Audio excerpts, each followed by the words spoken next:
ಸಂಡೂರು ವಿಧಾನಸಭಾ ಕ್ಷೇತ್ರದ ಒಂದು ಚುನಾವಣಾ ಫಲಿತಾಂಶ ನಾವು ಯಾವುದೇ ಒಂದು ರೀತಿಯಲ್ಲಿ ಕೂಡ ಅದನ್ನು ಫ್ರ್ಯಾಂಕಾಗಿ ಹೇಳಬೇಕೆಂದರೆ ಸೋಲನ್ನು ನಾವು ಒಪ್ಕೊಳ್ಳೇಬೇಕು, ಸೋಲನ್ನೋದನ್ನು. ಆದರೆ ಈ ರೀತಿ ಸೋಲಾಗುತ್ತೆ ಅಂತೇಳಿ ನಾವು ಕನಸಲ್ಲಿ ಕೂಡ ಅಂದ್ಕೊಳ್ಳಿಲ್ಲ. ಹೆಚ್ಚು ಕಡಿಮೆ ಅಂದರೆ ಒಂದು 5,000 ಮತಗಳನ್ನ ತಗೊಂಡಿದ್ರೆ ಬಂಗಾರ ಹನುಮಂತವರು ಗೆಲ್ಲುವಂಥ ಒಂದು ವಾತಾವರಣ ಇತ್ತು. 9,500 ಲೀಡೇನು ಬಂದಿದೆ, ಅದರಲ್ಲಿ ಕೇವಲ 5,000 ಮತಗಳನ್ನು ಮಾತ್ರ ನಾವು ತಗೊಂಡಿದ್ರೆ ಅಟ್ಲೀಸ್ಟು ಒಂದು 500 ಮತಗಳಲ್ಲಿ ಗೆಲ್ಲುವಂಥ ಒಂದು ವಾತಾವರಣ. ಇಲ್ಲೇನೆಂದರೆ ರಾಜ್ಯದ ಮುಖ್ಯಮಂತ್ರಿಗಳೇ, ಅಂದರೆ ಅಲ್ಲಿ ಸಂಡೂರಲ್ಲಿ ಭಾರತೀಯ ಜನತಾ ಪಕ್ಷ 100ಕ್ಕೆ 100 ಗೆಲ್ತಾ ಇದೆ ಅನ್ನುವಂಥ ಒಂದು ವಾತಾವರಣ ಗೊತ್ತಾದ ತಕ್ಷಣ ಈ ರಾಜ್ಯದ ಮುಖ್ಯಮಂತ್ರಿಗಳು ಸಿದ್ದರಾಮಯ್ಯನವರೇ ಬಂದು ಒಂದಿನ ಮಧ್ಯಾಹ್ನವೇ ಬಂದು ಅವರು ಇಡೀ ರಾತ್ರಿ ತನಕ ಅವರು ಕೆಲಸ ಮಾಡಿದ್ದು. ಆ ನಂತರ 3 ದಿನಗಳ ಕಾಲ ಪಂಚಾಯಿತಿ ಮಟ್ಟಕ್ಕೆ ಕೂಡ ಅವರು ಬಂದು ಜನಗಳನ್ನ ಮನವೊಲಿಸುವಂಥ ಒಂದು ಪ್ರಯತ್ನ ಮಾಡಿದ್ದು. ಮತ್ತು ಸುಮಾರು ಒಂದು 100 ಕೋಟಿಗೂ ಕೂಡ ಹೆಚ್ಚು ಹಣ ಅವರು ಖರ್ಚು ಮಾಡಿದ್ದು ಎಲ್ಲರ ಕಣ್ಮುಂದೆ ಕೂಡ ಇರುವಂಥದ್ದು. ಅಂದರೆ ಹಣಬಲ ಮತ್ತು ತೋಳ್ಬಲ ಅಂತಂದರೆ ಅಧಿಕಾರಿಗಳನ್ನು ದುರುಪಯೋಗ ಮಾಡಿಕೊಂಡು, ನಾನು ಸಾರ್ವಜನಿಕ ಮೀಟಿಂಗಲ್ಲೇ ಮಹೇಶ್ ಗೌಡ್ ಅನ್ನೋ ಒಬ್ಬ ಸರ್ಕಲ್ ಇನ್ಸ್ಪೆಕ್ಟರ್ ಬಗ್ಗೆ ನಾನು ಬಹಿರಂಗವಾಗಿ ಮಾತಾಡಿದ್ದು ತಮ್ಮ ಮಾಧ್ಯಮಗಳೆಲ್ಲರೂ ಕೂಡ ತಾವು ನೋಡಿದ್ದೀರ. ತಾವು ಒಬ್ಬ ಸರ್ಕಲ್ ಇನ್ಸ್ಪೆಕ್ಟ್ರೇ ಪ್ರತಿಯೊಬ್ಬ ಕಾರ್ಯಕರ್ತರನ್ನು ಕೂಡ ಫೋನ್ ಮಾಡಿ ಹೆದರಿಸುವಂಥದ್ದು. ಅಂದರೆ ಕಾಂಗ್ರೆಸ್ ಪರವಾಗಿ ಇಡೀ ಪೊಲೀಸ್ ಇಲಾಖೆಯಲ್ಲಿ ವಿಶೇಷವಾಗಿ ಅಲ್ಲಿರುವಂಥ ಒಬ್ಬ ಸರ್ಕಲ್ ಇನ್ಸ್ಪೆಕ್ಟರ್ಗಳು, ಸಬ್ ಇನ್ಸ್ಪೆಕ್ಟರ್ಗಳು ಪೊಲೀಸರನ್ನ ಉಪಯೋಗಿಸಿ ಕಾರ್ಯಕರ್ತರನ್ನ ಎಷ್ಟೆಲ್ಲ ಹೆದರಿಸಿ ಅವ್ರು ಮಾಡಿದರೂ ಕೂಡ ನಾನು ಕಾರ್ಯಕರ್ತರಲ್ಲಿ ಧೈರ್ಯ ತುಂಬುವಂಥ ಕೆಲಸ ಚೌರ್ನೂರು ಸಭೆಯಲ್ಲಿ ನಾನು ಬಹಿರಂಗವಾಗಿ ಮಹೇಶ್ ಗೌಡ ಹೆಸರನ್ನೇ ತಗೊಂಡು ನಾನು ಮಾತಾಡಿದ್ದು ಕೂಡ ತಾವು ನೋಡಿದ್ದೀರ. ಸೊ ಎಲ್ಲ ರೀತಿಯಲ್ಲಿ ಅವರ ಶಕ್ತಿಯನ್ನು ಮೀರಿ ಅವರು ಎಲ್ಲ ಒಂದು ಅಧಿಕಾರಿ ದುರುಪಯೋಗ, ಹಣದ ಬಲ, ಇದೆಲ್ಲದನ್ನು ಕೂಡ ಮಾಡಿದರೂ ಕೂಡ ಸಂಡೂರು ಜನರು ಬಂಗಾರ ಹನುಮಂತವರಿಗೆ 83,000 ಮತಗಳನ್ನು ಕೊಡೋದ್ರ ಮೂಲಕ ಇನ್ನೊಂದು 5,000 ಮತಗಳು ಬಂದಿದ್ರೆ ಇನ್ನೇನು ಗೆದ್ದು ಬಿಡ್ತಾ ಇದ್ದರು ಅನ್ನೋ ಹಂತಕ್ಕೆ ಅವ್ರೇನು ತೊಗೊಂಡು ಬಂದಿದ್ದಾರೆ.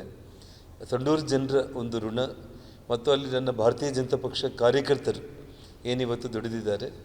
ಇವತ್ತು ನಾವು ಯಾವುದೇ ಒಂದು ಕಾರಣಕ್ಕೂ ಕೂಡ ಯಾವುದೇ ಒಬ್ಬ ಕಾರ್ಯಕರ್ತರಿಗೆ ಅವರು ಧೃತಿಗೆಡದೇನೆ ಅವರ ಜೊತೆಯಲ್ಲಿ ರಾತ್ರಿ ಹಗಲು ಕೂಡ ಏನೇ ಕಷ್ಟ ಸುಖ ಇದ್ದರೂ ಕೂಡ ಅವ್ರ ಜೊತೆಯಲ್ಲಿ ಇದ್ದು ಬರೋ 28 ಚುನಾವಣೆಯಲ್ಲಿ ಅಖಂಡ ಬಳ್ಳಾರಿ ಜಿಲ್ಲೆಯಲ್ಲಿ ಸಂಡೂರು ಸೇರಿದಂತೆ 10 ವಿಧಾನಸಭಾ ಕ್ಷೇತ್ರಗಳಲ್ಲಿ ಗೆಲ್ಲುವಂಥ ಒಂದು ಕೆಲಸ ಆಗೇ ಆಗುತ್ತೆ ನಮ್ಮಿಂದ ಅನ್ನುವಂಥ ಭರವಸೆ ನನಗಿದೆ.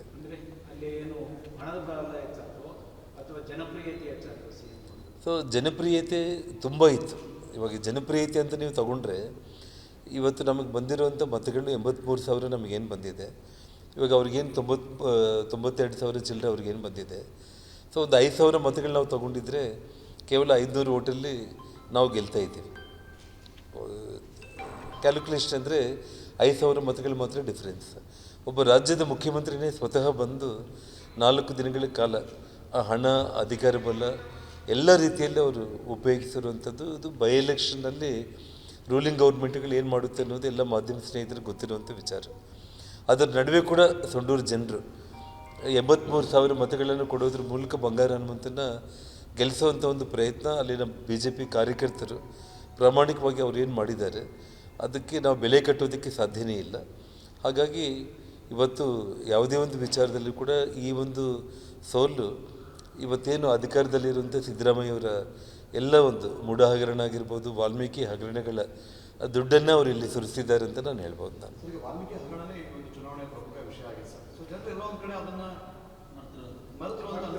ಅದನ್ನು ನೋಡಿ, ನಾನು ಒಂದು ವಿಷಯ ಹೇಳ್ತೀನಿ. ನಾನು ನಿಮಗೆ ಇವತ್ತು ಹಗರಣಗಳ ವಿಚಾರದಲ್ಲಿ ವಾಲ್ಮೀಕಿ ಹಗರಣ ತಾವೇನು ಹೇಳ್ತಾ ಇದ್ದೀರಾ, ST ಮೀಸಲು ಕ್ಷೇತ್ರ ಅಂತಂದರೂ ಕೂಡ ತುಕಾರಾಮ್ ಅವರು ಪಾರ್ಲಿಮೆಂಟ್ ಎಲೆಕ್ಷನಲ್ಲಿ 22,000 ಲೀಡ್ ಬಂದಿತ್ತು ಅವ್ರಿಗೆ. ಇವತ್ತು ಅದನ್ನು 9,000 ಹಂತಕ್ಕೆ ಬಂದಿದೆ ಅಂತಂದರೆ ಅಲ್ಲಿ ನೀವು ಅರ್ಥ ಮಾಡ್ಕೋಬೇಕಾಗಿದೆ ಅಂದರೆ 13,000-14,000 ಮತಗಳು ಇವತ್ತು ತುಕಾರಾಮ್ಗೆ ಬಂದಿರುವಂಥ ಪಾರ್ಲಿಮೆಂಟ್ ಎಲೆಕ್ಷನ್ ಓಟ್ಗಳು ಇವತ್ತು ಈ ಮಟ್ಟಕ್ಕೆ ಕುಸಿದಿರುವಂಥದ್ದು ಒಂದು. 22 ಮಂದಿ ಕ್ಯಾಬಿನೆಟ್ ಮಂತ್ರಿಗಳಾಗಿರ್ಬೋದು, ಮತ್ತು ಎಲ್ಲರೂ ಕೂಡ ಹಣ ಬ್ಯಾಗ್ಸ್ ಇಟ್ಕೊಂಡೆ ಅವ್ರು ಬಂದಿರುವಂಥದ್ದು. ಅಧಿಕಾರಿಗಳು ಸಹಜವಾಗಿ ಸಾಕ್ಷಾತ್ ಒಬ್ಬ ಮುಖ್ಯಮಂತ್ರಿನೇ ಬಂದು ಕುಂತಿದ್ದಾರೆ ಅಂತಂದರೆ ಎಲ್ಲ ಪೊಲೀಸರಿಗೆ ಜವಾಬ್ದಾರಿ ಕೊಟ್ಟರು ಎಲೆಕ್ಷನ್ ಮಾಡಲಿಕ್ಕೆ. ಸೊ ಅವ್ರ ಕಾರ್ಯಕರ್ತರು ಕೂಡ ಯಾರೂ ಕೂಡ ಅಷ್ಟು ಧೈರ್ಯವಾಗಿ ಮುನ್ನುಗ್ಗೋ ಪ್ರಯತ್ನ ಮಾಡಲಿಲ್ಲ ಅವರು. ಸೊ ಹಾಗಾಗಿ ಇಲ್ಲಿ ವಾಲ್ಮೀಕಿ ಹಗರಣದ ವಿಚಾರ ಜನಪ್ರೀತಿ ತಗೊಂಡ್ರೆ 83,000 ಮತಗಳು ಅವ್ರು ನಮಗೆ ಹಾಕಿದ್ದಾರೆ ಅಂತಂದರೆ, ನಾವು ಇನ್ನೊಂದು 5,000 ಮತಗಳು ತೊಗೊಂಡಿದ್ರೆ ನಾವು ಗೆಲ್ತೀವನ್ನೋ ಕಾನ್ಫಿಡೆನ್ಸ್ ನಮಗಿದ್ದಾಗ, ಭಾರಿ ಅಂತರದಲ್ಲಿ ನಾವೇನಾದರೂ 30,000-40,000 ಓಟಲ್ಲಿ ಸೋತಿದ್ರೆ ನಾವು ಅದ್ರ ಬಗ್ಗೆ ಯೋಚನೆ ಮಾಡ್ಬೋದಾಗಿತ್ತು. ಸೊ ಜನರು ಮನಸ್ಫೂರ್ತಿಯಾಗಿ BJP ಪಕ್ಷನ ಗೆಲ್ಲಿಸುವಂಥ ಪ್ರಯತ್ನ ಅವ್ರು ಮಾಡಿದ್ದಾರೆ. ಸೊ ಹಾಗಾಗಿ ಈ ಒಂದು 5-6 ಸಾವಿರ ಮತಗಳ ನಾವು ತೊಗೊಂಡಿದ್ರೆ ಗೆಲ್ತಿದ್ದೀವಿ ಅನ್ನುವಂಥ ನಂಬಿಕೆ ಇವತ್ತು ನಿಮ್ಮ ಕಣ್ಮುಂದೆನೇ ಇದೆ. ಸೊ ಹಾಗಾಗಿ ಅಧಿಕಾರದಲ್ಲಿ ಇರುವಂಥ ಒಬ್ಬ ಮುಖ್ಯಮಂತ್ರಿನೇ ಬಂದು 4 ದಿನ ಕೂತ್ಕೊಂಡು ಅಧಿಕಾರಿಗಳನ್ನು ಹಣ ಎಲ್ಲ ಬಲ ಉಪಯೋಗಿಸಿದಾಗ ಖಂಡಿತವಾಗ್ಲೂ ಕೂಡ 5-6 ಸಾವಿರ ಮತಗಳು ವ್ಯತ್ಯಾಸ ಆಗಿರೋದ್ರಲ್ಲಿ ದೊಡ್ಡ ಇದು ನಮಗೆ ಸೋಲು ಅಂತ ನಾನು ಹೇಳೋದಕ್ಕಿಂತ ಕೂಡ ಜನರು ಗೆಲ್ಲುವಂತ ನಾನು ಹೇಳ್ತೀನಿ. ಇದನ್ನು ಸರ್, ಇದು ಬೈ ಎಲೆಕ್ಷನ್ಗಳಲ್ಲಿ ತಮಗೆ ಗೊತ್ತಿರುವಂಥ ಒಂದು ರೀತಿಯಲ್ಲಿ ಎಲ್ಲಿ ಕೂಡ ರಾಜ್ಯ ಸರ್ಕಾರಗಳು ಯಾರು ರೂಲಿಂಗಲ್ಲಿ ಇರ್ತಾರೋ ಅವರ ಅಸ್ತಿತ್ವಕ್ಕೋಸ್ಕರ ಅವ್ರು ಏನೆಲ್ಲ ಮಾಡಬೇಕೋ ಅದೆಲ್ಲದನ್ನು ಕೂಡ ಅವರು ಮಾಡೇ ಮಾಡ್ತಾರೆ. ಸೊ ಆ ವಿಷಯದಲ್ಲಿ ಅಷ್ಟೇ ಬಿಟ್ಟರೆ ಇದು ಜನರಲ್ ಎಲೆಕ್ಷನ್ಗೆ ಬಂದಾಗ ಹಾಗಿದ್ರೆ ಪಾರ್ಲಿಮೆಂಟಲ್ಲಿ 19 ಸೀಟ್ ನಾವು ಗೆದ್ದಿದ್ದೀವಿ. ನಾವು ಭಾರತೀಯ ಜನತಾ ಪಕ್ಷ NDA 19 ಸೀಟಲ್ಲಿ ಗೆದ್ದಿರುವಂಥದ್ದು. ಸೊ ಹಾಗಾಗಿ ಜನಗಳು ಚುನಾವಣೆಗಳಿಗೆ ಆ ಸಂದರ್ಭಕ್ಕೆ ರೂಲಿಂಗ್ ಗೌರ್ಮೆಂಟ್ ಇರುವಂಥ ಸಂದರ್ಭದಲ್ಲಿ ಅವರೆಲ್ಲ ಬಲ ಶಕ್ತಿ ಎಲ್ಲದನ್ನು ಅವರು ಉಪಯೋಗ ಮಾಡಿದ್ದಾರೆ.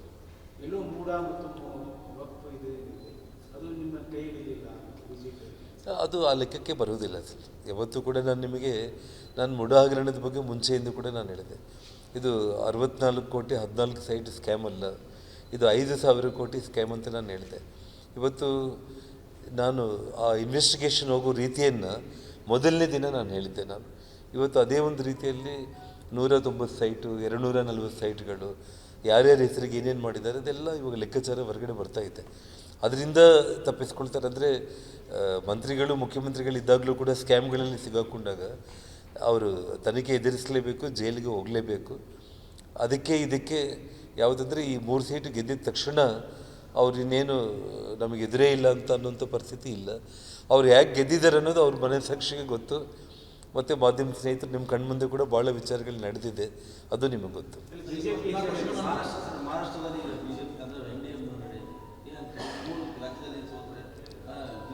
ನಿಮಗೆ ನೋಡಿ, ಇಡೀ ದೇಶದಲ್ಲಿ BJP ಪಕ್ಷದ ಪರವಾಗಿ ಇದೆ ಅನ್ನೋದಕ್ಕೆ ಇವತ್ತು ಮಹಾರಾಷ್ಟ್ರ ಅತಿ ದೊಡ್ಡ ರಾಜ್ಯ. ಅದು ಅತಿ ದೊಡ್ಡ ರಾಜ್ಯ.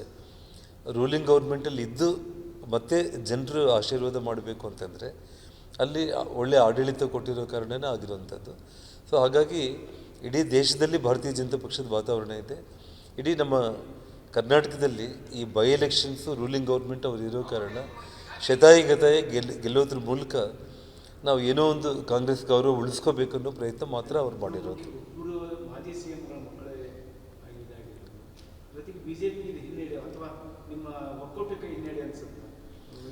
ಸರ್, ಇದನ್ನು ಬೈ ಎಲೆಕ್ಷನ್ಸನ್ನು ಯಾವುದೇ ಕಾರಣಕ್ಕೂ ಕೂಡ ನಮಗೆ ಹಿನ್ನಡೆ ಅಂತ ನಾವು ಭಾವಿಸೋ ಅವಶ್ಯಕತೆಯೇ ಇಲ್ಲ. ಜನರಲ್ ಎಲೆಕ್ಷನ್ಸ್ ಬಂದಾಗ ಮಾತ್ರ ಇವತ್ತು ಏನು ಕಳೆದ ಪಾರ್ಲಿಮೆಂಟ್ ಚುನಾವಣೆಯಲ್ಲಿ 19 ಸೀಟ್ ನಾವು ಗೆದ್ದಾಗ 143 ಅಸೆಂಬ್ಲಿಗಳಲ್ಲಿ BJPಗೆ ಮೆಜಾರಿಟಿ ಬಂತು. ಸೊ ಆ ಲೆಕ್ಕ ನಾವು ತಗೊಂಡ್ರೆ ಅಂದರೆ ನಾವು 143 ಸೀಟಲ್ಲಿ ಆಲ್ರೆಡಿ ಅಸೆಂಬ್ಲಿ ಗೆದ್ದುಬಿಟ್ಟಿವಿ ಅನ್ನೋದು ಒಂದು ಲೆಕ್ಕ ಬರುತ್ತೆ.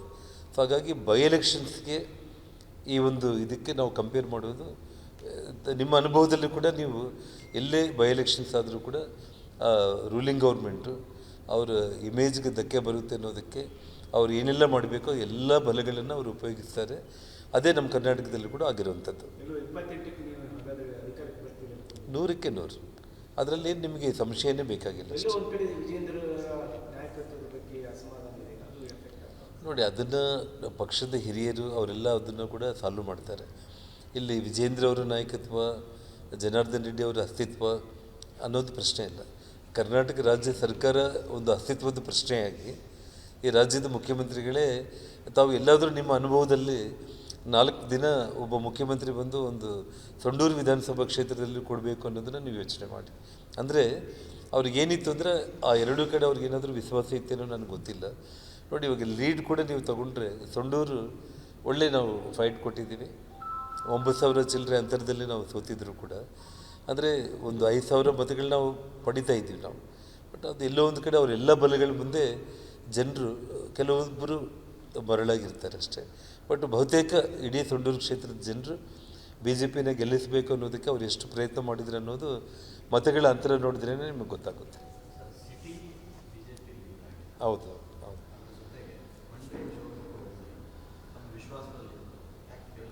ಅಲ್ಲಿ ಫೇಲ್ ಆಗಿಲ್ಲ ಮನ. ನಮಗೆ ಇಲ್ಲಿ ಹೊಡೆತ ಬಿದ್ದಿರೋದು ತೋರಣಗಲ್ಲು, ಈ ನಮ್ಮ ದರೋಜಿ, ಕುಡ್ತೀನಿ, ಈ ಭಾಗದಲ್ಲಿ ನಮಗಾಗಿರುವಂಥದ್ದು. ಅಂದರೆ ಎಲ್ಲಿ ನಮಗೆ ಮೈನಸ್ ಆಗ್ಬೋದು ಅಂತ ಅಂದ್ಕೊಂಡಿವೋ ಅಲ್ಲೆಲ್ಲ ಪ್ಲಸ್ ಆಯಿತು, ಎಲ್ಲಿ ಪ್ಲಸ್ ಆಗುತ್ತೆ ಅಂತ ಅಂದ್ಕೊಂಡಿದ್ದೀವೋ ಅಲ್ಲಿ ಮೈನಸ್ ಆಯಿತು. ಹೌದು, ಉಲ್ಟಾ ಅನ್ನೋದಕ್ಕಿಂತ ಎಲ್ಲಿ ನಮಗೆ ಸ್ಟ್ರಾಂಗ್ ಆಗಿತ್ತು ಆ ಸ್ಟ್ರಾಂಗ್ ಆಗಿದ್ದ ಏರಿಯಾಗಳಲ್ಲಿ ಮುಖ್ಯಮಂತ್ರಿಗಳು, ನಿಮಗೆ ಒಂದು ಉದಾಹರಣೆ, ಒಂದು ವಿಟ್ಲಾಪುರ ಅನ್ನೋ ಗ್ರಾಮಕ್ಕೆ ಹೋಗಿ ಅಲ್ಲಿ ಕೆಲವೊಂದು ಕಾರ್ಯಕರ್ತರು ಮನೆಗಳಿಗೆ ಹೋಗಿ ಅಲ್ಲಿ ಟೀ ಕುಡಿದು ಊಟ ಮಾಡ್ಕೊಂಡು ಬರ್ತಾರೆ. ಅಂದರೆ ತಾಲೂಕು ಪಂಚಾಯತಿ ಮಟ್ಟಕ್ಕೆ ಹಳ್ಳಿಗಳಿಗೆ ಒಬ್ಬ ಮುಖ್ಯಮಂತ್ರಿ ಅವರ 3 ದಿನಗಳ ಕಾಲ ಕೂಡ ಹೆಚ್ಚು ಕಡಿಮೆ 40-50 ಗ್ರಾಮಗಳಿಗೆ ಅವರು ಹೋಗಿದ್ದು ನಿಮಗೆ.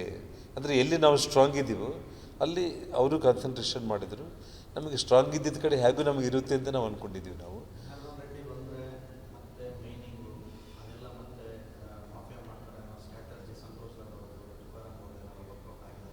ಸೊ ನಾನು ನಿಮಗೆ ಒಂದು ಮಾತನ್ನು ಹೇಳ್ತೀನಿ, ಅದು ವರ್ಕೌಟ್ ಆಗಿದ್ದರೆ ಏನೇ ಆಗಿದ್ದರೂ ಕೂಡ, ಅಥವಾ ನೀವು ಹೇಳ್ದಂಗೆ ವಾಲ್ಮೀಕಿ ಹಗರಣದ ಪ್ರಭಾವ ಆಗಿರ್ಬೋದು, ಮೈನಿಂಗ್ ಬಗ್ಗೆ ಅವರು ಮಾಡಿರುವಂಥ ಅಪಪ್ರಚಾರ ಆಗಿರ್ಬೋದು, ಇದೆಲ್ಲ ಆಗಿದ್ದರೆ 30-40 ಸಾವಿರ ಓಟಲ್ಲಿ ನಾವು ಸೋಲ್ಬೇಕಾಗಿತ್ತು ನಾವು.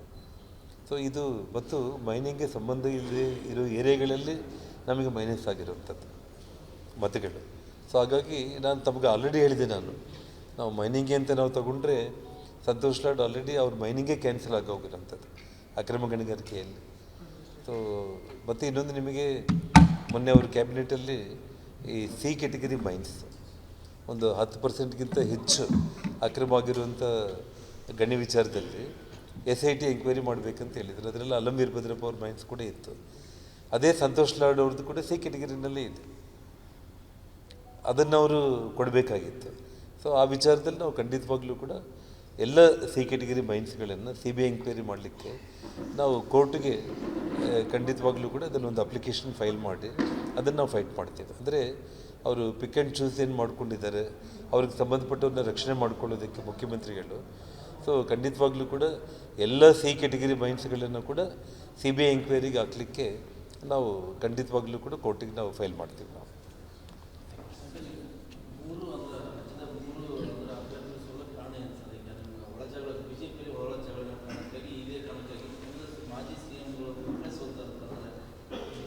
ಅಂದರೆ ವಿಷಯ ಒಂದು ಮುಖಂಡ, ನಾನು ನಿಮಗೆ ಹೇಳುವುದೇನೆಂದರೆ, ಬೈ ಎಲೆಕ್ಷನ್ಸ್ ಅಂತಂದ್ರೇ ಎಲ್ಲೇ ನೀವು ನೋಡಿದರೂ ಕೂಡ ಯಾವುದೇ ರಾಜ್ಯ ಸರ್ಕಾರ ಆಡಳಿತದಲ್ಲಿದ್ದರೆ ಅದನ್ನು ಶತಾಯಿಗತಾಯಿ ಗೆಲ್ಲಿಸ್ಕೊಳ್ಳೋದಕ್ಕೆ ಅವರ ಅಧಿಕಾರ ಬಲ, ಹಣ ಬಲ, ತೋಳ್ಬಲ, ಯಾವ ಬಲ ನೀವು ಹೇಳಿದ ಎಲ್ಲ ಬಲಗಳನ್ನು ಕೂಡ ಅವರು ಉಪಯೋಗಿಸೋದು ಸರ್ವಸಾಧಾರಣ ಅಷ್ಟೆ.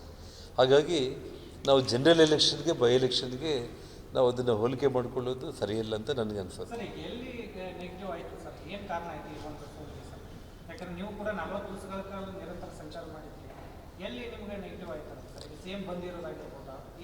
ನೋಡಿ, ಮುಖ್ಯಮಂತ್ರಿಗಳು 4 ದಿನ ಅವ್ರು ಯಾವತ್ತು ಬಂದು ಇಲ್ಲಿ ಕೂತ್ಕೊಂಡ್ರು, ಈ ಕ್ಷೇತ್ರ ಸೋಲ್ತಾ ಇದ್ದೀವನ್ನೋ ಭಯ ಬಂದಿದ್ದಕ್ಕೆ ಸಾಕ್ಷಾತ್ ಈ ರಾಜ್ಯದ ಮುಖ್ಯಮಂತ್ರಿಗಳೇ ಬಂದು 4 ದಿನಗಳ ಕಾಲ ಇಲ್ಲಿ ಕೂತ್ಕೊಂಡಿತ್ತು.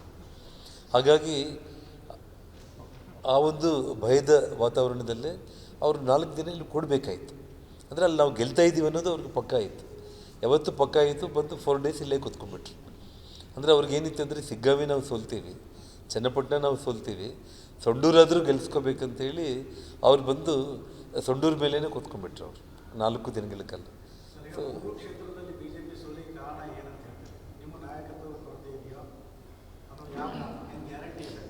ಸೊ ನನಗೆ ನೋಡಿ, ಇನ್ನೊಂದು ನಿಮಗೆ ತಮಾಷೆ ಅಂದರೆ, ತಾವು ಕೇಳಿದ್ದು ಒಳ್ಳೆ ಪಾಯಿಂಟ್ ಕೇಳಿದ್ದಾರೆ. ಗ್ಯಾರಂಟಿ ವಿಚಾರಗಳು ತಗೊಂಡ್ರೆ ಇಡೀ ಕರ್ನಾಟಕ ರಾಜ್ಯದಲ್ಲಿ 224 ವಿಧಾನಸಭಾ ಕ್ಷೇತ್ರಗಳಲ್ಲಿ ಗ್ಯಾರಂಟಿ ಅಮೌಂಟನ್ನು ನಿಲ್ಲಿಸಿ 9 ತಿಂಗಳಾಗಿದೆ.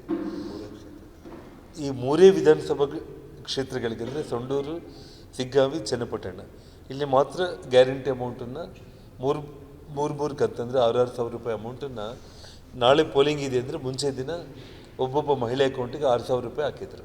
ಇಡೀ ರಾಜ್ಯಕ್ಕೆ ಕೊಟ್ಟಿಲ್ಲ ಅವರು. ಈ 3 ವಿಧಾನಸಭಾ ಕ್ಷೇತ್ರಗಳಿಗೆ ಮಾತ್ರ ಮೂರು ಕಂತುಗಳಂದರೆ 6,000 ಹಣ ಕೇವಲ ಈ 3 ವಿಧಾನಸಭಾ ಕ್ಷೇತ್ರಗಳಿಗೆ ನಾಳೆ ಬೆಳಿಗ್ಗೆ ಪೋಲಿಂಗ್ ಇದೆ ಅಂದರೆ ಮುಂಚೆ ದಿನ 6,000 ರೂಪಾಯಿ ಒಬ್ಬೊಬ್ಬ ಮಹಿಳೆ ಅಕೌಂಟಿಗೆ ಹಾಕಿದರು. ಅಂದರೆ ಅವರು ಗ್ಯಾರಂಟಿಗಳು ಇಡೀ ರಾಜ್ಯಕ್ಕೆ ಕೊಡಬೇಕಾಗಿತ್ತಲ್ಲ. ಅಂದರೆ 8 ತಿಂಗಳು ಬಂದ್ ಮಾಡಿ ಕೇವಲ ಈ 3 ವಿಧಾನಸಭಾ ಕ್ಷೇತ್ರಗಳಿಗೆ ಅವರು ಅಮೌಂಟನ್ನು ಹಾಕಿರುವಂಥದ್ದು. ಅಂದರೆ ನಿಮಗೆ ಅವರು ಗ್ಯಾರಂಟಿ ಸ್ಕೀಮ್ಗಳನ್ನು 3 ಕಂತುಗಳನ್ನು ಒಂದೇ ಬಾರಿ ಪೋಲಿಂಗ್ ಮುಂಚೆ ದಿನ ಹಾಕಿರೋದು, 4 ದಿನಗಳ ಕಾಲ ಮುಖ್ಯಮಂತ್ರಿನೇ ಬಂದು ಕೂತ್ಕೊಂಡಿರೋವಂಥದ್ದು, ಒಬ್ಬ police circle inspector Mahesh Gowda ಅನ್ನೋನ್ನ ಇಟ್ಕೊಂಡು ಅವನ ಜೊತೆಯಲ್ಲಿ ಎಲ್ಲ ಸಬ್ ಇನ್ಸ್ಪೆಕ್ಟರ್ಗಳು ಪೊಲೀಸ್ಗಳನ್ನು ಇಟ್ಕೊಂಡು ಕ್ಷೇತ್ರದಲ್ಲಿ ನಮ್ಮ ಕಾರ್ಯಕರ್ತರನ್ನ ಹೆದರಿಸಿ ಚುನಾವಣೆ ಮಾಡುವಂಥ ಪ್ರಯತ್ನ ಮಾಡಿದ್ದು, ಮತ್ತು ಓಟಿಗೆ ಅವರು ಎಷ್ಟು ಹಣ ಕೊಟ್ಟಿದ್ದಾರೆ ಅದು ನಿಮ್ಮ ಮುಂದೆ ಇದೆ. ಮತ್ತು ಮತದಾರನ ಕರ್ಕೊಂಡು ಬರೋದಕ್ಕೆ ಟೋಕನ್ಗಳ ಸಿಸ್ಟಮಲ್ಲಿ ಹಣ ಕೊಟ್ಟಿರೋದಾಗಿರ್ಬೋದು. ಅಂದರೆ 100 ಕೋಟಿ ಹಣ ಚೆಲ್ಲೋದು ಒಂದು, ಗ್ಯಾರಂಟಿ ಸ್ಕೀಮ್ಗಳನ್ನು ಒಂದು ದಿನ ಮುಂಚೆ 6,000 ರೂಪಾಯಿ ಒಬ್ಬೊಬ್ಬ ಮಹಿಳೆ ಅಕೌಂಟ್ಗೆ ಹಾಕಿರೋದಾಗಿರ್ಬೋದು. ಮತ್ತು ಅವರೆಲ್ಲ ಅಧಿಕಾರಿ ಯಂತ್ರಾಂಗ ಹಣ ಪ್ರತಿಯೊಂದನ್ನು ಉಪಯೋಗಿಸ್ಕೊಂಡಿದ್ದಾರೆ. ಹಾಗಾಗಿ ನಾವು ಇದನ್ನು ಬೈ ಎಲೆಕ್ಷನ್ಗಳನ್ನು ಜನರಲ್ ಎಲೆಕ್ಷನ್ಗೆ ಹೋಲಿಸ್ಕೊಳ್ಳೋದು ಬೇಡ ಅನ್ನೋದು ನನ್ನ ಅಭಿಪ್ರಾಯ.